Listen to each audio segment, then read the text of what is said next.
tuning in to the online broadcast network, AFTERBUZZ TV. Over 20 million weekly downloads in over 150 countries, and your number one source for after-show entertainment.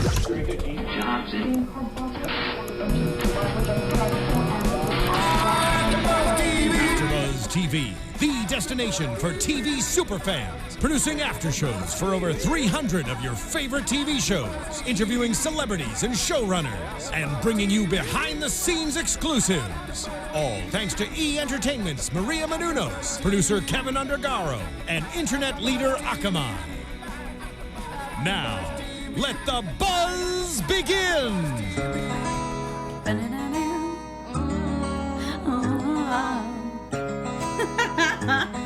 Keeping that 90s vibe. Yeah, that's it. Scrub is a guy that thinks he's fine, is also known as a buster. Always thinking about what he wants and just sits on his protest. Oh, I don't want you. Oh, man. Okay, guys, going so far back. You guys, we're here doing your favorite after show for your favorite show, Scream Queens, or at least you like it a little bit enough to hang out with us. But this is episode 7. We weren't a big fan of the Beware of Young Girls song that was playing in this episode, so we're like, we're gonna pick our own 90s throwback, and we hope you enjoyed it as well, because no scrubs will never die. No, it will live forever. TLC. Rest in peace, Left Eye.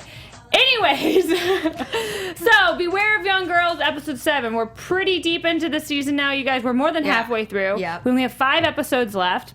Nobody really died this episode, but overall, I mean, nobody that we really knew or cared about, so I'll sigh of relief for everybody. But overall thoughts of the episode before we dive into kind of little bits of it. I thought it was boring. There we go. And maybe because nobody died, and maybe because there wasn't very much excitement. We did find a little bit of information, with Gigi and things like that. But for the most part, I was bored. Not enough Chad. No. Yeah. Whenever I'm bored, I'm like, there's not enough Chad. I mean, we did get like shirtless, basically naked Chad in bed with a goat. That's a lot of Chad. But one of the more random things that could happen in an episode, for sure. Yes, but not enough Chad. Overall thoughts for you? I guess kind of the same as you. I wasn't full on bored, I would say, but I kind of mentioned this, I think, in a previous after show, that I feel like after Halloween, the show would lose a little luster for me, and it kind of did, and I'm hoping that it kind of comes back in the next few weeks, that it just was like, oh, I'm a little Halloweened out, I'm not in the mood for a scary show right now, and I'm just hoping that next week I'm kind of like, oh yeah, I'm back into it. It's like what I love so much about this show are the characters. I think they're all each of the individual characters are so great. They're acted so well, and I love them, and I love to hate them, and I think they're hilarious. But I think sometimes, yes, the story kind of lacks a little bit. So these characters that are so kind of over the top and funny, they don't get to do as interesting things just because of the way the story is laid out. But I was reading kind of some articles and stuff about this week's episode, and one of them was talking about how, the whole Scream Queens show is supposed to be like a slasher film turned into a TV show. And, the first act of the slasher film is kind of the setup, which we got that in the first kind of 2-hour premiere of the show. And then the middle is supposed to be when there's a ton of killings, and it's like all the who's done it and da-da-da-da. And then the end is like the final reveal and whatever. But I feel like this is too stretched out. Like it kind of like the killings and like the whodunits kind of is getting a little old. Yeah. So yes, I want it to come back, and I think the Halloween thing that brings up a really good point as well of why, this isn't like, we're already done with the scaries. We don't need any more scaries. But shows like American Horror Story, that still resonates with people. Right.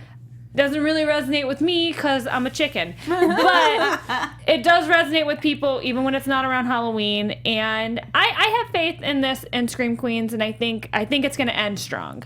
I agree with you. I kind of want more. What I kept thinking about in the episode was that I want more kind of finger pointing. Like, I felt like we had people who were kind of not taking responsibility or semi taking responsibility, and I feel like it would be really interesting to kind of have more episodes where there's like a confusion about like if, let's say, Grace wrote a piece in the paper about who she thought it was, and then like the reaction to that. Yeah. I think that would be an interesting play, and I hope we kind of see that in the episodes to come. I think we are. You know, do you know who else I missed this week's episode? Was Denise. Oh, no yeah. Denise at all. Candle blogger. Well, we saw a little bit of at the funeral. We saw a little bit of the candle, but Denise, my faithful security guard. Yeah. Well, we didn't see a lot of. We didn't. We barely Zayday. saw Zayday. I know. I felt like we were missing some, like, the candle blogger, security guard, Zayday. Like, where were these people? Yeah, it threw in kind of some new characters, and then like very quickly, just they're gonna be gone now because. Anyways, let's just dive into first topic of conversation, Miss Gigi. Now, Gigi, we only saw her in 2 scenes, so we saw her very little, but the longer this show goes on, the more pivotal role we see that Gigi has in everything that's going on and her plot for revenge. And she's making an impact, because if you think about her just being in those 2 scenes, she's one of the most memorable parts of the episode for sure, and she is scheming big time.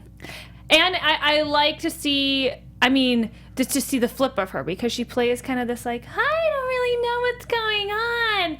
And but then she's on the phone and she's like, what are you doing? She is the boss. She's the boss lady. So she's a hitman. There's a couple people, at the end of this whole discussion, I want to see who you guys can like know for sure you don't think is a killer, and who do you think is still probably suspect number 1.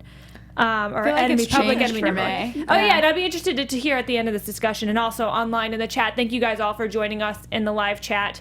But yeah, I'd be interested at the very end of the episode. Let me know who you think is, probably number 1 suspect, and who do you think there's no possible way they can be the killer. But then we also saw Gigi interacting with Grace a little bit more in this episode and kind of getting a makeover, which I hated. I thought it was hilarious, actually. She looks cute in that jacket and jeans, not gonna lie, that is today's style. But for her to be like, I want a neon jacket with shoulder pads, and I was like, I like her 90s style.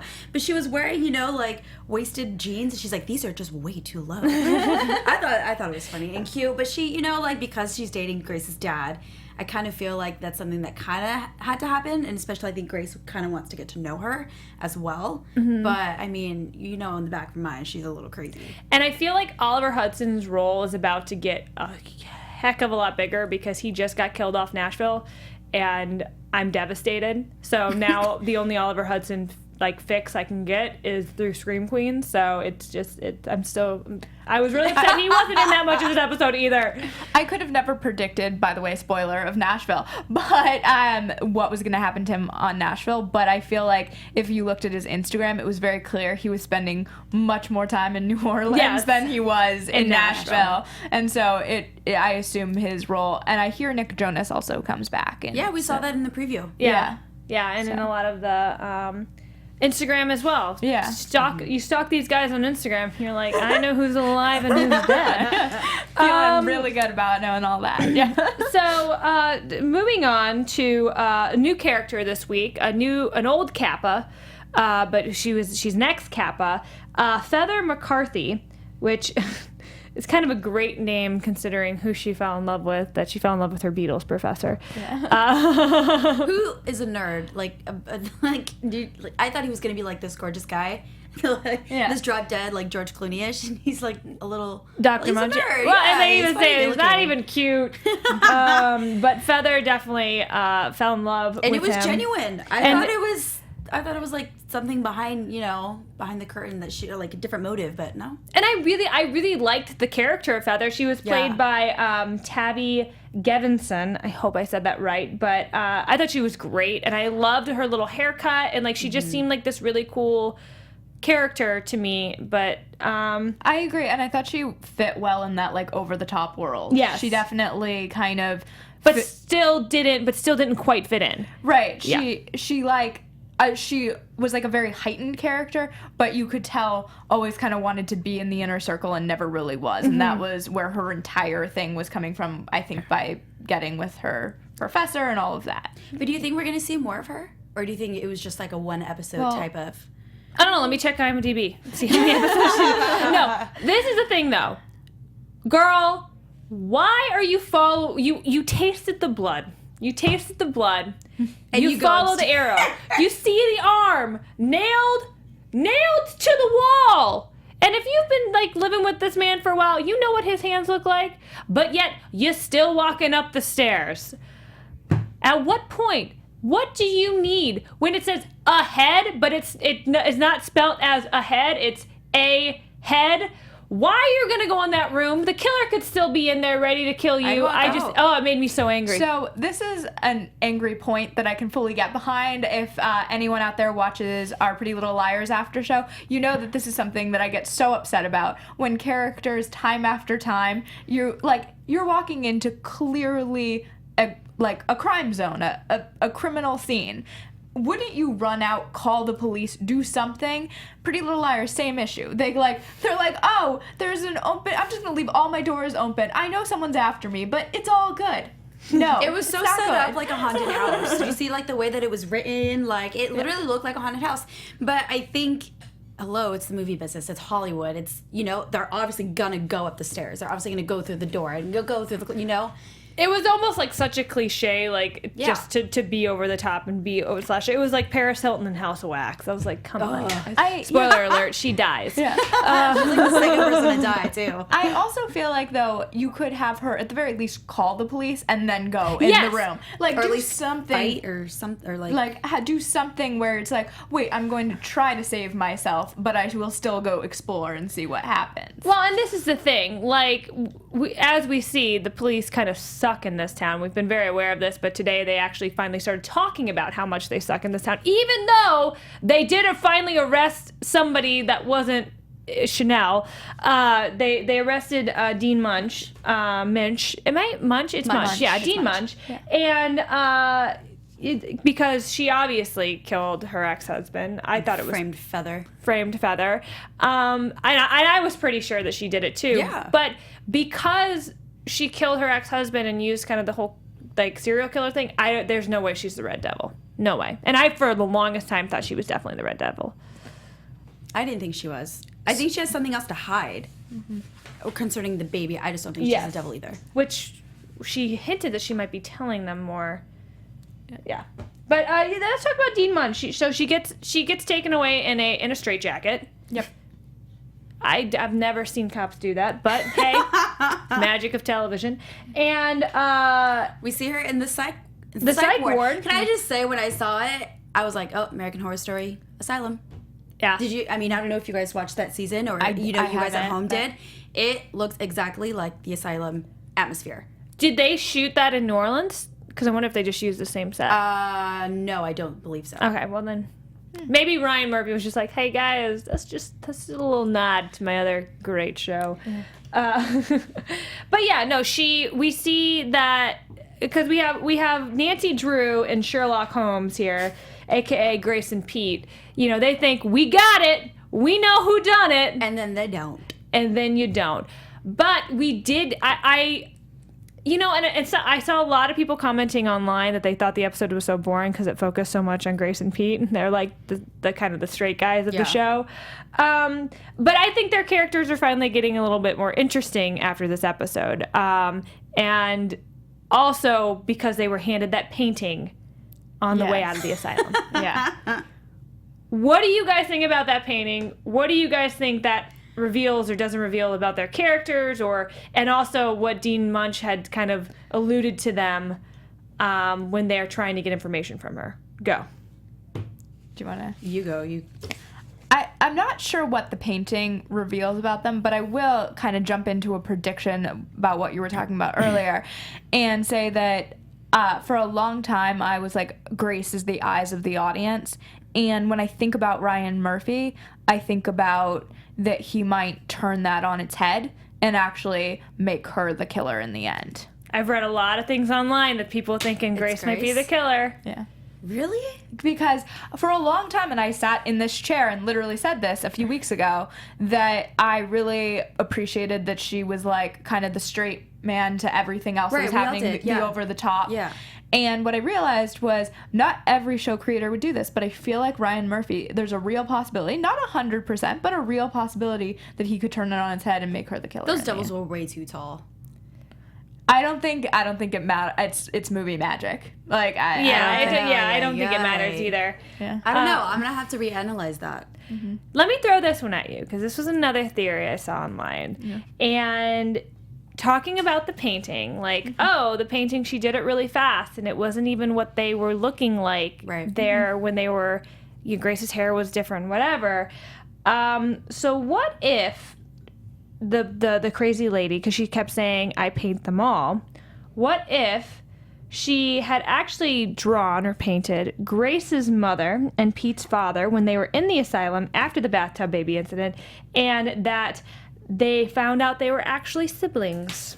That would be real awkward. Yeah. I should have written down where I saw that theory and who had that theory, but I forgot. I did not. That's a twist. But that is a Ryan Murphy, mind. Yeah. Mind blown. Yeah. I do think it's interesting, the multi-generational thing going on in this show. It's something that I feel like we haven't gotten explored enough. I feel like I want to know more about how West and everybody else in that the parental generation, the generation before, kind of plays into what's happening in that house. Mm-hmm. Yeah, I'm very curious as to see. I'm so glad that they finally are getting Dean Munsch to talk about the baby, because I think you're right. I think that's what she's trying to hide, and I think she probably has the most information about what's going on with the baby. But yeah, I think that's about it for those other characters. Now we can talk about the Chanels. Everyone's girls be favorite. crazy. It started off. It started off with the funeral for Chanel number 2, which, by the way, I would go anytime Chanel had a speech. I don't care what's it about. I would go and pay for it just to hear her talk because I thought it was hilarious. It was that was brutal, and I was laughing the whole time. Yeah. I have to say, I applaud Emma Roberts in keeping it together through some of these speeches, because the things she's saying, if she, obviously she has to memorize all these lines, if she, I would just be laughing through it. There would be, it's so crazy to me. Well, not only that, but she does, I talked to Glenn, who plays Chad Radwell, and he was saying how, quick they get these scripts. And I think I mentioned this in an earlier after show, but just to realize how quickly she's probably having to memorize these epic speeches, and it's so not what you would ever say in real life. And I feel like it's so much harder to memorize something when it's just so outlandish than memorizing something that's actually how people talk or how dialogue goes. So Emma Roberts, bravo. We applaud you for sure. Take off my hat. Tip of my hat. I don't know. I have to say, I some of her stuff is voiceover, so that must be a saving grace. Of it all, is that she is able to do some of it as voiceover at least. But she definitely carries these episodes, and I 100%. That I think is such a good example. Chanel, she just is such a funny, over the top, crazy character, and she has so many good moments in episodes, but I'm missing the arcs. But we have a great speech, and then they decide to talk to Chanel number 2 via the Ouija board. So have you guys ever done it? Hell no, I've not done it. I've not. I will never. Missing out. I have. I was in middle school, and it was me and my teammate in soccer. Just 2 of you. Just the 2 of us, and we went to her bathroom. You're she lit a brave. candle. And she was a little older. Did you go and Bloody mature, Mary, Bloody Mary, Bloody Mary? No, but I have a terrible, terrible story about that, and I am afraid of mirrors and the dark. Okay, bad experience. Ouija board, go. Ouija board. We did it, and it moved. I don't know if she played a trick on me or not, but it did move, and I was kind of freaked out, kind of not. And she did all the talking, and all I did was just follow and all that, and I never played it again. I wasn't sure if it was real. I kind of want to do it again because I'm still curious. But it wasn't a bad experience. I don't know. I would try it again. You know how they say curiosity killed the cat? I'm not. So I'm gonna die. I believe in spirits and all that. How could there not be these energies, whether it's energy, whether it's spirits, some kind whether of it's higher angels? power. There's definitely stuff out there in the world that is, it's energy from past things that have happened. Every culture calls them something different. Every person calls them something different. I just don't want to mess with it. Every once in a while I'll watch the fun little haunted house show or whatever, but I had a horrible experience going on a ghost tour in Scotland with my sorority sisters, and I will never, ever, ever pay to do that again, because it was terrifying, and I feel like the devil will go into you. I don't know. I won't go to tarot card readings either. I don't believe that. I tried so hard one time just to get drunk, so I would like go get my palm read or something, or go to some psychic. But I was just too scared. I don't want to know. I've done the palm reading thing. It's fine. It's not as scary. Like somehow that doesn't scare me as much. But that's a side note. But I'm not gonna go. Some people will go rent rooms in haunted hotels and specifically ask for the haunted rooms just to get I'm like, no, absolutely not. American Horror Story. I was just about to say, season 2 of American Horror Story, I believe was the start of Hotel, right? Or no, Hotel's this season. But Asylum was number 2. Asylum. Okay, so I think it was whatever Adam Levine and Jenna Dewan Tatum, that episode. If you've ever seen that episode, you would not go into a haunted hotel. Well, now this season of American Horror Story of Hotel is based on a real hotel in LA where a girl did die and all that stuff. Yeah. So, I'm curious. And vampires. So creepy, guys. I don't mess with really it. Down. Ouija board. So the first thing that Chanel number 2 revealed to the other Chanels was that Chad Radwell was cheating on Chanel number 1, and again, we've already established, and Chad has already been honest with Chanel, he's slept with basically everybody, right? And but he has promised since that he will stop. He will be monogamous to Chanel. So Chanel goes to confront him right after this, and the lines that, again, Emma Roberts would spit out during the insults to the dead ghost of Chanel number 2, who's making the Ouija board. I just loved every bit of it. But we see Chanel walk in on Chad, who is in bed with a goat. Can I just say, once I saw the goat, I was thinking, how the hell is Chad about to justify this? What was Ryan Murphy thinking?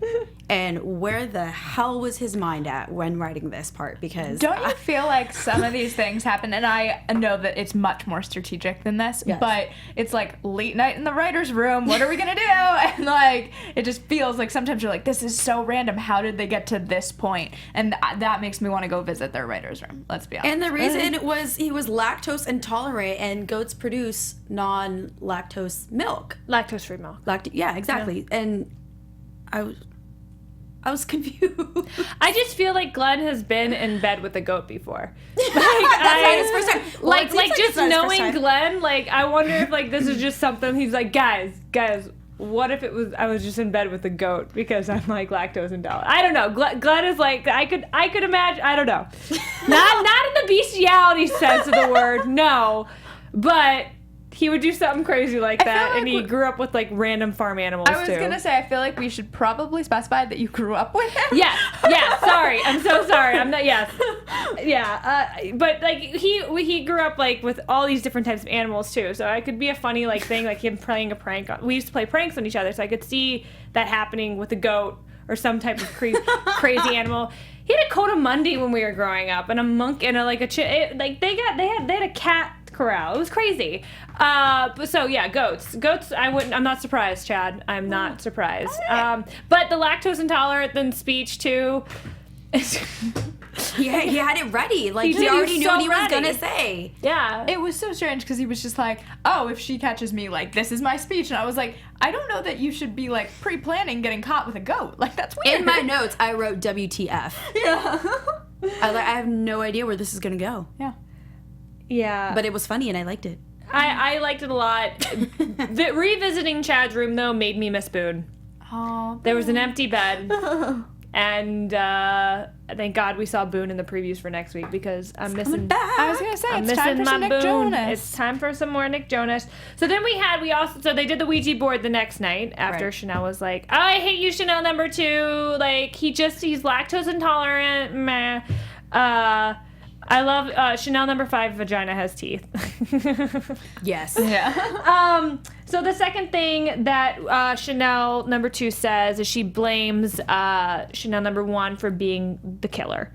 And all the other Chanels, especially Chanel number 6, Yes. right? Yes, Yep. Leah Michelle is like, oh, well then we have to kill her before she kills us because this is what makes sense. Which their logic, their path of logic, I don't know, but they're gonna go murder someone first. But they're not able to pull this murder off because first of all, they can't decide how they're going to kill Chanel. They're arguing about how they're gonna kill Chanel. What was your favorite way to kill Chanel, you guys? Oh man, I'm trying to remember all the ones they mentioned. Oh, well, Leah Michelle wanted to put like glass or rock or something in diamonds, crushed diamonds, her diamonds up, right. So and then have a sugar eating party, and then so it rips her up from the inside.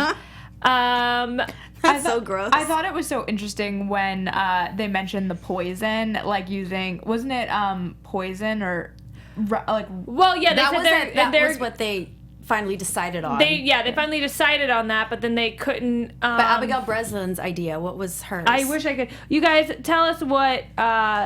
It was something so dumb. It was too. No, but hers was smarter than the crushing up the diamonds, which you can't even crush up because there's no. Yeah, but I found it so creepy when Chanel like knew like, well, as a human you wouldn't like.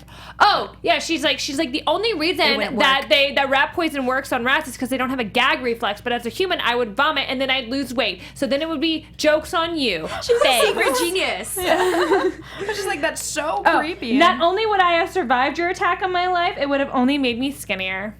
Hashtag Chanel number 1. She's quick. Love her. Yeah, the sugar party though. I never had a sugar party, but apparently it's a thing in this world. And I just imagine everybody with pixie sticks, like dancing around. And I was about to say, totally, like it's like second grade pixie sticks, but in college. The bowling ball, the rat poison. That there's a bowling ball crusher. Right, that was in the dream. Yeah, so she had Chanel number 1 had the dream with Chanel number 2 came to her. So we got a little more Ariana Grande, not just in a casket. I loved her description of hell. Oh, she's yes! like, I went to the front desk. They said, I had to blah, blah, blah, blah, blah. This is my job. There's a slide, but it's like you have to go down nails. Yes, there are water slides, but they're lined with razor blades and splash down into a pool of boiling pee. And at one point, what if Chanel number 2 is busy getting Eiffel Towered by Hitler and Satan? Like, who... What it goes on in that writer's room? I don't know. They talked about the Hussein brothers. I was like, oh my goodness. Oh my god. Yeah, I feel like who was motorboating her boobs? Osama bin Laden and Saddam Hussein. Yeah, there's some of these lines where even I just want to go back through the episode and hear them again because you're kind of like, Did I hear that right? Yeah, exactly. Like there's so many that you're like, oh, you went there, okay. I like. We'll talk about our favorite Chadisms and Chanelisms again at the end, but yeah. So Ariana Grande, she's like, those girls are trying to kill you, and so Chanel wakes up from her prune. Her laxative. Yeah. I thought she was going to say she took laxatives to lose weight, but... It's to poop. It's to poop. Well, because some people do take laxatives to lose weight. Okay. Which is kind of weird. But it just seems... Just go on a run, guys. Just run, exercise. Don't take laxatives to lose weight. It's really not the healthy way to do it. But yeah, so that was a fun kind of back and forth between the two. And then we see Chanel confront the girls about... Yeah, that's how she found out. Trying to kill her. And... yeah, I forgot about this scene, but the scene when Chanel is crying in her closet and we see the other Chanels go up before the Ouija board happens, and Chanel number 6 is like, yeah, I will never do anything to break your trust again. And Chanel's like, yeah, because I'll never trust you again. You sent me to prison and tried to kill me. I love it. I love these characters. But anything else from the episode that we're missing? Oh, there was just a funny quote that I thought was... Give it to me. Chanelisms or... It's not even a Chanelism. It was, I think, it was Feather talking about the iPod like thing. She says, I had this old iPod that picked up music from the air, and it's obviously a radio. And I was just like, that's phenomenal, because I feel like that's like in social media universe that we all live in, like something that could so happen. Like, how come she didn't like die in the tub with the radio when Munch pushed it in? I don't know. Maybe just like give it a little Was shock. she like really like a ninja and like just jumped out and survived it? No, because it shocked her. Like she screamed. I don't know. It's weird. Maybe it wasn't strong enough because it was an itty bitty radio, but I would think that electrocution is electrocution. Exactly. Yeah. I don't know. Also, what we learned, very important lesson we learned, you don't want to go to hell because there are no dinosaurs in hell because Jesus broke them all out. So if you're a big fan of Jurassic Park and Jurassic World, be a good person. do good. Do good things. Chanelism. Banish Saye, sorry if I'm not pronouncing your name right, and TJ Ford, those are two of the things that they are talking about. Anything else from this episode that you guys can think of that we missed? Besides the bologna, I mean, Bologna. Be careful, Feather's gonna get you. But yes, it was bologna basically is what freed Dean Munsch, and she actually did kill her husband. So she's got it all figured out, and she's doing the detective. Yeah, I don't know. So so back to that thing, and people online as well. Like, absolutely no chance they're the murderer, and who do you think is your top suspect right now? I don't think it's Grace. I don't think it's the dad. I can't figure out if Munch and Gigi are working together or if Gigi and Nick are working together. Okay. That's kind of where my head's at. Gigi and Nick have to be working together because they both talk to the devils. Okay. Unless Nick is one of the devils. Either way, they're working together. I don't think it's Zayday, and I don't think it's Chanel. Okay. I'm gonna come next week and I'm gonna make a list on paper and cross everybody out. Yeah, do it. We're gonna start being Nancy. We're gonna be Nancy Drew and Sherlock Holmes. Eat that, Pete and Grace. Go. I'm gonna stick with my earlier thought of it potentially being Grace, but I think Nick is involved, and I think that there might be some sort of Nick Jonas. You mean Boone? Boone. Sorry. Yes, I just used his name. Boone. I'm not sure what the connection is between them, and I hope that plays out in future episodes and figuring out what Gigi's connection. I don't think Gigi and Grace are necessarily working together. That doesn't seem to be the case, but I feel like they're both involved maybe in a larger capacity. Yes. I think I can rule out two people as of today. Okay.